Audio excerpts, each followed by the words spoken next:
Old home میں 5ویں عالمی تاجدار ختم نبوت صلی اللہ علیہ وآلہ وسلم کانفرنس منعقد کی گئی، جس کے مہمان خصوصی سجادہ نشین دربار عالیہ بلاوڑہ شریف حضرت پیر حق خطیب بادشاہ تھے۔ کانفرنس کا مزید حال جانیے اعتزاز عاصم اور راجہ واجد کی اس رپورٹ میں۔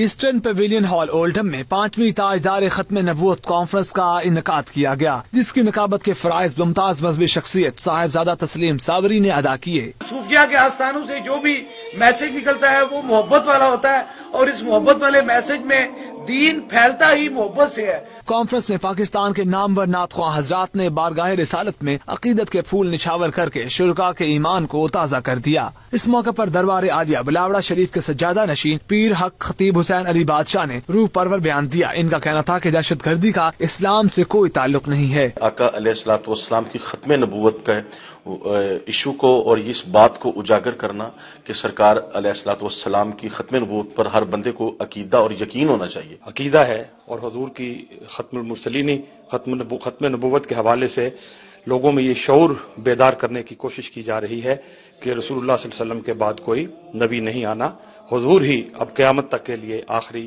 نبی ہیں۔ پاکستانی کمیونٹی اور مسلمان کمیونٹی کا جو ذوق اور شوق ہے وہ دیکھنے سے تعلق رکھتا ہے، اسی لیے ہم یہاں پر آتے ہیں۔ پیر حق خطیب حسین علی بادشاہ نے دکھی انسانیت اور بیماروں کی شفا کے لیے خصوصی دعا بھی کی۔ اختتام پر شرکاء کانفرنس میں لنگر بھی تقسیم کیا گیا۔